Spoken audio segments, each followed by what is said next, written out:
Abdullah Rahman II. I think the number one thing to remember is that they don't have to relive what we know. I can't relive the 60s. I don't know what it is to be around when George Wallace was governor. I don't know what it is for, dogs to be released. The closest I came was when a fight happened up at the Kingston Mall. And it was before we had cell phones. And a police officer pulled a dog out on my mother when my mother was trying to get to me, and I was 15 years old. And I remember not being afraid of that dog. I remember not being afraid of anything except my mother. And before I knew it, I was standing between the dog and my mother at 15. That's not something you can teach to another generation, because the way it is now, their generation, they have the anger, they have the understanding of what's right and what's wrong. They understand that they're being treated differently, but the narrative has changed.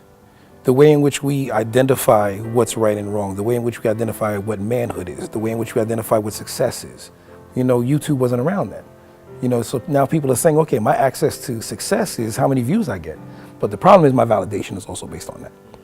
My validation of my identity is now connected to somebody behind the screen who's deciding whether they like me or don't like me, or if I look good enough or anything else like that. And you're also talking about dealing with a generation that is basically dealing with the output of the over-sexualization and colonial mindset of dealing with what women of color have been and the following of those kind of things. I think we have to not assume that it's not meaningful.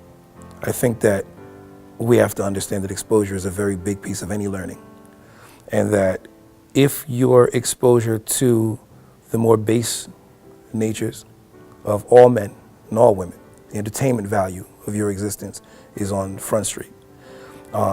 If we limit them to being millennials with no understanding, if we take away the fact that they are human beings with integrity, with values, with dreams, then we are prescribing and taking the role of the oppressor, which is darker. We have to admit the fact that they're going to have to learn who they are one way or another. They don't get to shed the skin. They don't get to decide how people view them, because race is not a self-identified thing. It's something that somebody else assigns to you when they look at you and say, oh, that person's black, that person's not. Ethnicity may be something that you know, the culture may be something you deal with, right? And we see people doing all the different concepts of what their cultures are. We don't have to get them to understand. They understand oppression very well.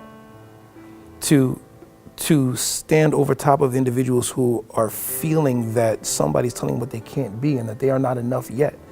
Remember, we're talking about teenagers in my spot, right? We're talking about young adults as well, 14 to 17, 18, sometimes 19. We're telling them that they don't know, we know better. Therefore, everyone they've ever come in contact with, mother, father, this and that, was not enough to get them where they're going to be. So listen to me, I know better, even though I've never opened my eyes under your roof once. So I don't have to teach them about oppression. I don't have to teach them about systemic racism. I don't have to teach them about the black history and the struggle.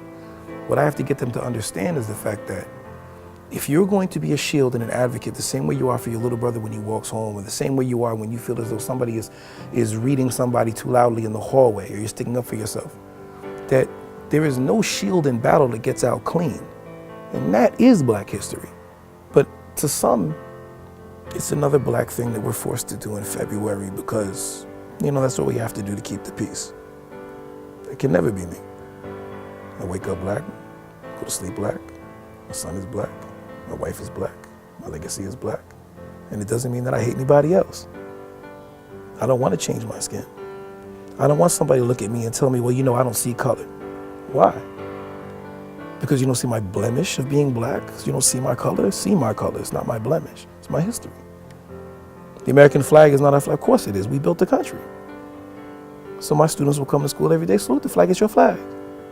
But the reality of the situation is, these kids cannot be prescribed blackness and black manhood and black womanhood and black transgender or black LGBTQ. The reality of the situation is that you are you and I am me. And we're going to walk this spinning rock 3 from the sun as long as we can. And when we go, leave everybody better.